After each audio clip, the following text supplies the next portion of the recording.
네. 어제 홍남기 경제부총리가 국회 출석해서 전세난에 대해서 이렇게 답을 했습니다. 여러 요인이 복합적으로 작용하면서 아직도 전세 상승세가 꺾이지 않는 측면이 있어 송구스럽게 생각한다. 정부는 이르면 이번 주에 전세 시장 관련한 추가 대책 발표할 예정이라고 하는데요. 시장 상황이 상당히 좀 혼란스럽다고 하는데 살펴보도록 하겠습니다. 서울대 행정대학원의 박상인 교수 연결하겠습니다. 안녕하십니까? 네, 안녕하세요. 네, 한국감정원 발표 보니까 서울 아파트 전세값이 71주 연속 오르고 있다고 합니다. 수도권도 거의 비슷한 상황이라고 하는데 지금 이 부동산 상황, 특히 전세 상황 어떻게 보고 계십니까? 네, 오늘 연합뉴스 보도를 보니까 같은 아파트, 같은 동에 신규 갱신 전세값이 한 2배 정도 차이가 난다는 보도가 있었습니다. 네. 사실 저도 개인적으로 전세값 폭등한 경험을 최근에 하고 있는데요. 네. 여름 전에 제가 집을 옮길까 해서 전세를 좀 알아보다가 저는 이제 포기를 했었는데 제 친한 후배 교수가 비슷한 지역에 최근에 전세를 구했습니다. 근데 전세가 제가 알아봤을 때보다 한 30% 이상 올랐더라고요. 그리고 전세 물량도 거의 없는 상태다라는 이야기를 들었습니다. 그래서 이게 단지 수치적으로 보이는 것뿐만이 아니고 많은 분들이 실제로 전세를 지금 구하는 분들이 피부로 느끼고 있는 문제라고 생각이 됩니다. 그럼 지금 상황이 비정상적인 거네요. 상당히 비정상적이라고 볼 수가 있죠. 이렇게 급격하게 전세가 오르고 물량이 없어진 것은 유례가 없었다 이렇게 생각이 됩니다. 예, 전세 시장만으로 봤을 때 지금 임대차 3법 통과 이후에 전세 계약과 관련해서 2년이었는데 이걸 4년까지 연장할 수 있게끔 되어 있지 않습니까? 네. 과거에 전세 기간을 1년 하다가 2년으로 옮겼을 때 과도기적인 불안정이 있었다. 그러니까 불편해도 좀 기다려줬으면 좋겠다라고 김상조 청와대 정책실장이 얘기를 했습니다. 지금도 그런 상황입니까? 기다리면 풀릴까요? 아니면 이게 구조적으로 이게 문제가 있다고 보십니까? 과거에 1년에서 2년으로 전세 기간 늘렸을 때 이런 불안정이 있었다는 말씀도 사실이고요. 그럼에도 불구하고 이번에 전세값 폭등 문제는 과거에 1년에서 2년 전세 기간 늘렸을 때와 비교하면 상당히 그 정도와 그 또 지역의 광범위함이 다르다고 볼 수가 있겠고요. 그 차이점은 기본적인 맥락의 차이가 있다고 생각이 됩니다. 지금 그동안에 많은 부동산 정책들이 실패하면서 그 맥락에서 임대차 보호법이 긴급하게 도입되면서 전세값이 급격하게 올라간 측면이 있다. 그래서 정책 실패와 상승작용이 있었다는 측면에서는 전세 기간을 1년에서 2년으로 늘렸을 때 왔을 때의 그 불안정과는 좀 차이가 있다는 것도 인정할 필요가 있다고 생각합니다. 하나씩 좀 보겠는데요. 그리고 또 지금 그 유동성이 너무 많다더라. 그리고 지금 금리가 너무 많이 떨어져 있다. 이것도 지금 원인으로 지목되기도 했습니다. 김현미 장관이 떨어진 금리 탓 이 얘기도 했었는데 이건 어떻게 좀 반영이 된다고 보시는지요? 저 이제 맥락이 다르다는 걸 말씀드렸을 때 중에 하나도 이제 그 금리 문제도 사실 있기는 있습니다. 그렇지만 김현미 장관 말씀하신 것처럼 금리 때문에 전세값이 불과 서너 달 사이에 이렇게 폭등했다고 말을 하는 것은 이치에 맞지 않는 이야기고요.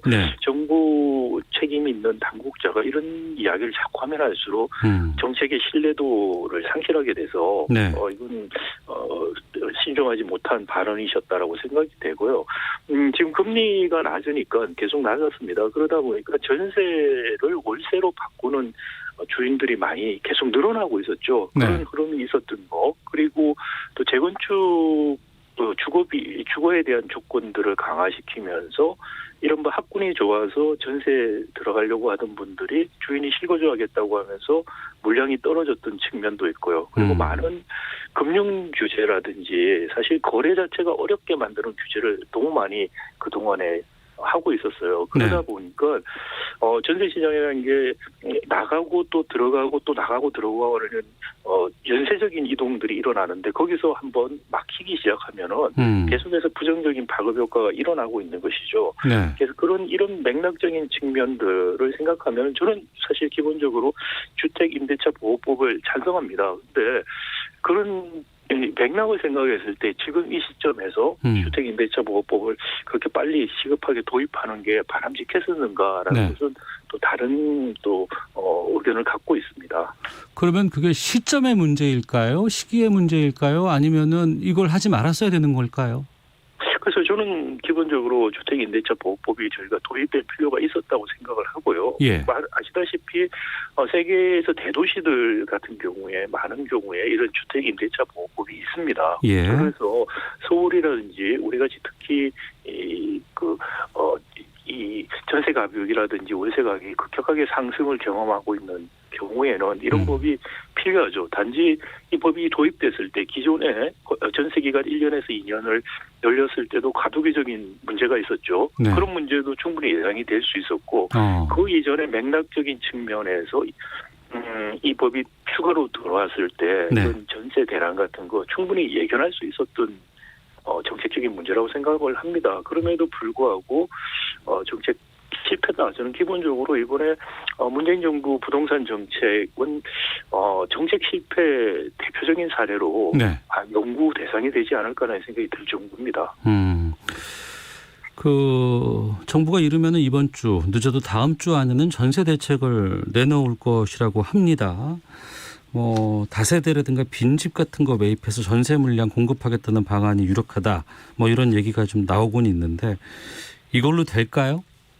글쎄요. 다세대 빈집 어느 정도 도움이 되는 부분이 있을 수는 있겠습니다만은 지금 전세란이 심각해지고 있는 지역들 네. 또 그리고 그 가구의 그 특성들을 보면은 큰 도움이 되지 않을 것 같다는 생각이 들죠. 그러니까 주로 아파트 전세이잖아요. 네. 그래서 그게 지금 풍선 효과처럼 퍼져나가고 있어서 일부 도움은 될 수 있을지 모르지만은 근본적인 해결책은 될 수가 없다는 생각이 들고요. 네. 제가 하나 더 강조하고 싶은 것은 정책 신뢰성 관련해서 말씀을 드리고 싶은 것인데 네. 지금 부동산 대책을 한 24번인가 내놓았는데요. 네. 그때 문제가 생기면 굉장히 대정적인 말초적인 정책 반응을 해요. 그리고 그런 정책의 부작용 내지는 이 정책으로 인해서 다른 풍선 효과나 유인이 바뀌어서 생길 수 있는 문제점을 고려하지 않고 예. 그 문제 하나만 잡겠다고 정책을 계속해서 두세 달에 한 번씩 지금 발표를 하고 있거든요. 그러다 예. 보니 정책 간의 일관성도 없어지는 문제들이 생기고요. 그래서 정책 실패가 지금 계속 일어나고 있다. 그래서 이 전세 문제가 지금 하루아침에 지금 어떤 정책을 통해서 해결될 수 있는 상황은 아니라고 보입니다. 정부가 그럴 때일수록 조금 더 길게 호흡을 보고 네. 지금 주택 문제 전반에 대한 정책들을 지금 다시 한번 볼 필요가 있다는 생각이 듭니다. 자꾸 단기 대책 내놔서 잡겠다는 식의 잘못된 시그널을 국민들한테 주고 또 실망시키고 네. 이런 게 지금 반복이 되고 있는데 그런 정책 실패의 일종의 악순환에서 좀 벗어날 필요가 있다는 것이죠. 그러면 전세 시장에 대해서 좀 말씀 나누고 있습니다만 매매 쪽은 어떻게 보십니까? 매매도 마찬가지입니다. 지금 우리가 이제 부동산 정책에 크게 한 세 가지 수단이 있죠. 세금이 있고요. 하나는 그 금융 부분이 있고, 그리고 이제 공급을 하는 주택 공급 측면이 있는데, 네. 지금 세 가지 정책을 지금 다 쓰고는 있어요. 다 쓰고는 있는데, 네. 그러다 보니까 금융도 사실 지금 기본적인 정책 방향이 어떻게 가고 있냐면은 거래 자체가 어렵게 만들어서 가격을 찾겠다는 정책 방향으로 가고 있어요. 예. 이거는 사실 굉장히 바람직하지 않은 정책이고요. 지금 그럼 거래를 잡겠다고 하니 그 부작용들이 네. 그러니까 거래가 일어날 수밖에 없는 상황에 있어서는 가격이 지나치게 올라간다라든지 이런 부작용들이 계속 일어나고 있습니다. 그래서 저 말씀드린 것처럼 부동산 지금 세제, 금융, 공급 측면에서의 정책을 다시 차근히 리뷰할 필요가 있다. 네. 그래서 당장의 급한 정책들을 낸다는 것이 아니고 또 시장이라는 것이 부동산 시장은 미래에 대한 예상, 예상이 굉장히 중요하잖아요. 그 예상에 믿을 수 있는 정책으로 부동산 공급 수요자들의 예상에 영향을 줘서 안정화시킬 수 있는 그런 좀 근본적인 정책들이 필요하다는 것이죠. 지금 정부 정책들이 나오는 것은 시장에 너무 지금 불신을 받고 있기 때문에 네. 단기적인 정책도 자꾸 내놓는다는 것이 오히려 시장에 혼란만 가져오고 있고요. 매매 부분도 매매량은 줄어들지만 지금 한 번씩 들쑥날쑥 나오는 가격들을 보면은 이게 어느 방향으로 뛸지에 대한 예상이 상당히 어려워요, 사실. 네, 그런 상황이다. 굉장히 시장을 정부가 자꾸 대체하려고 하는 식의 정책을 쓰고 있다는 거죠. 시장에 적정한 유인을 줘서 불로소득 안 생기게 세제로 가겠다. 그렇지만 필요한 사람들이 자기 집을 마련하고 살 수 있는 금융은 허용을 하겠다라든지, 그리고 공급 같은 경우는 지금 중산층 자꾸 임대주택 이야기를 하는데요. 중산층은 자가주택에 대한 소유욕이 굉장히 강합니다. 특히 우리나라 같은 경우에. 근데 거기에 적합한 지금 전세를 끼고 과거에 집을 샀던 그게 지금 없어지고 있기 때문에 거기 일종의 정책적인 백혐이 있죠. 그걸 메꿔줄 수 있는 미국식 모기지 제도 도입도 고려할 때가 이미 됐다는 생각이 들고요. 그리고 임대주택은 저소득층 주거 취약층 계층 중심으로 공급 정책이 쓰여지고, 이런 전반적인 정책 믹스와 큰 그림에서 일관성을 유지할 수 있는 그런 부동산 정책의 개편이 지금 필요한 것이죠. 좀 실제적으로 여기저기서 대책들을 내놓고 있는 것을 좀 이게 실효성이 있을까에 대해서 좀 여쭤보도록 하겠습니다. 국민의힘 쪽에서는 그러니까 임대차법 시행한 게 이게 주 원인이고, 이거 이제 임대차법 다시 바꿔야 된다, 재개정해야 된다, 이렇게 지금 주장하고 있는데 이 의견에 대해서는 어떻게 보세요? 그래서 지금 재개정하면 또다시 큰 혼란을 초래할 것이라고 생각이 됩니다. 지금 임대차법 들어오면서 신규 계약에서 전세가 폭등했고 갱신하고 가격 차이가 많이 생기는 상황에서 다시 임대차 법을 개정을 하게 되면은 갱신 쪽뿐만이 아니고 신규뿐만이 아니고 갱신 쪽에도 상당한 혼란을 줄 수가 있기 때문에 그것은 바람직하지 않다는 생각이 들고요. 지금 일단 도입된 법에서 어느 정도 지금 혼란이라는 거 감수할 수밖에 없는 현실을 일단 받아들이자는 것이고요. 여기서부터 중요한 것은 미래에 대한 불확실성을 정부가 얼마나 신뢰를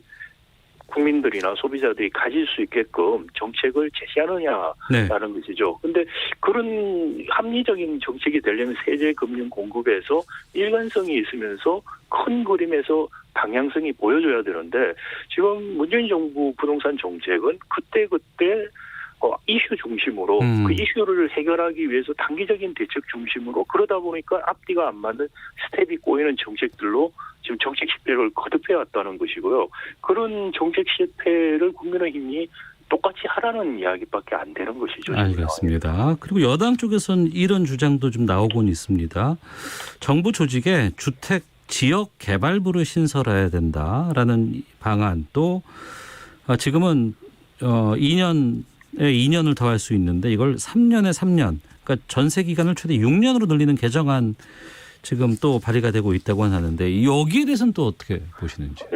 동일하게요. 3+3, 3+3으로 하는 것도 지금 당장에 바꿔서 될 문제는 아니라고 생각이 됩니다. 이 지금 바뀐 게 어느 정도 안정화될 때까지 좀 기다릴 필요가 있다는 생각이 들고요. 그리고 주택 지역 개발부라는 조직을 만들겠다는 건데 우리 정치인들이나 관료들이 흔히 빠지는 오류가 뭐냐면은 정부 조직을 바꾸면 문제가 해결이 된다는 식의 오류에 빠지고, 그런 정부 조직을 바꿔서 관심을 돌리려고 하는 그런 유혹에 빠지기 쉬운데 이 조직을 바꿔서 해결될 문제가 아닙니다. 문제를 더 직시하고 정말 어떤 문제가 야기가 되고 있고, 그래서 믿을 수 있는 정책적인 조합들을 통해서 국민들에게 신뢰를 줘야만 바뀔 수 있는 문제지, 이것을 정부 조직을 개편해서 새로 부서를 하나 만들고 부처를 만든다고 해결될 문제는 아니고요. 그러면 벌써 해결됐겠죠. 말씀을 정리해 보면 지금 100일 조금 넘긴 주택임대차 보호법은 좀 계속해서 좀 유지를 하면서 또 한편으로는 미래에 대한 불확실성을 해소하기 위해서 정부가 좀 역할을 해야 된다라고 말씀하셨어요. 근데 이게 지금 시원한 해법으로 지금 들리지는 좀 않는 것 같은데. 그럼 지금 전세난 해소 위해서 어떤 대책들을 해야 합니까, 정부가? 정부의 특출난 대책이 저는 없다고 생각합니다. 지금 현 시점에서. 그래서 특별한 대책이 없고, 지금 말씀드린 것처럼 맥락이 아주 나쁜 맥락에서 제도를 도입을 했어요. 근데 제도 도입했다는 걸 떼내는 게 답이 될 수 없을 정도의 제도가 일단 시행이 됐다는 것이죠. 그렇기 때문에 이 이후에 일어날 수 있는 정부의 부동산 정책들 큰 방향에 대해서 오히려 네. 확실 좀 불확실성을 죽여주고 국민들이 내가 중산층들이 열심히 일을 해서 집을 살 수 있겠다라는 확신을 심어줄 수 있는 그런 구체적인 대책들이 제시될 필요가 있는 것이죠. 좀 전셋값이 이렇게 많이 오르고 하는 것이 예. 기본적으로 불안감에서 오는 것이죠. 그러니까 그 불안감을 달랠 수 있는 예. 신뢰할 수 있는 정책을 제시해야 된다는 겁니다. 물론 이게 굉장히 복잡습니다. 지금 세금, 금융, 공급이라는 삼박자 정책을 어떻게 조합하느냐 하는 것은 대단히 복잡할 수도 있고 그리고 시간을 요하는 부분이 있습니다만은 예. 이 근본적인 것들을 해결하지 않고서는 사실 부동산 지금 단기적인 좋은 대책이라는 건 있을 수가 없다. 자꾸 그런 단기적인 대책에 정부가 집착하고 근본은 자꾸 놓치는 예. 그런 오류를 반복하고 있다는 것이죠. 정부가 이전에 전세 시장 전에는 이제 매매 쪽에 상당히 좀 세금을 강화한다거나 보유세를 더 이제 올린다거나 이런 것들을 많이 시도를 했습니다. 그리고 그 정책들은 내년쯤 되면 현실화가 된다고는 하는데 그때까지 기다려보면 이게 좀 상황이 변할 수 있을까요? 글쎄요. 내년쯤에 지금 이 정책과 이 기조를 유지해서 예. 과연 제가 말씀드린 시장에서의 불신과 불확실성이 해소될 수 있을까? 저는 어렵지 않을까라고 어렵다. 생각이 되고요. 예. 네, 그 부동산 정책을 담당하고 있는 책임자부터 네. 전면 쇄신을 해야 된다. 그리고 새로운 정책 담당자들이 그 문재인 정부 부동산 정책 전면적인 저는 리뷰가 필요하다고 생각합니다. 그래서 세금이라든지 금융 공급 정책이 지금 따로따로 그때그때 단시한적인 뒤죽박죽 정책이 아니고요. 네. 체계성을 가지고 일관성을 가지면서 국민들에게 중산층은 내가 집을 살 수 있고 주거 취약층은 임대주택을 통해서 주거 안정을 누릴 수 있다는 그리고 불로소득은 정부가 환수한다는 그런 확실한 시그널을 줄 수 있어야 된다고 생각이 됩니다. 알겠습니다. 어렵네요. 참. 자, 오늘 말씀 여기서 듣도록 하겠습니다. 고맙습니다. 네, 감사합니다. 네, 서울대 행정대학원의 박상인 교수 연결해서 말씀 좀 들어봤는데요. 청취자 의견 두 가지 소개해드리고 넘어가도록 하겠습니다. 261님은 현 부동산 정책 빈대 한 마리 잡으려다가 초가 삼간 태우는 격이라고 생각합니다. 4150님은 이사철이지만 예전 같지 않게 이사 수요가 급감했습니다. 새로 전세를 찾아 다녀야 할 기세입자들이 그 불편 없이 그대로 머물렀기 때문이죠. 일부 신규 수요자들로 인한 것을 전세 대란이라고 하는 언론이 무책임해 보입니다라는 의견도 보내주셨습니다.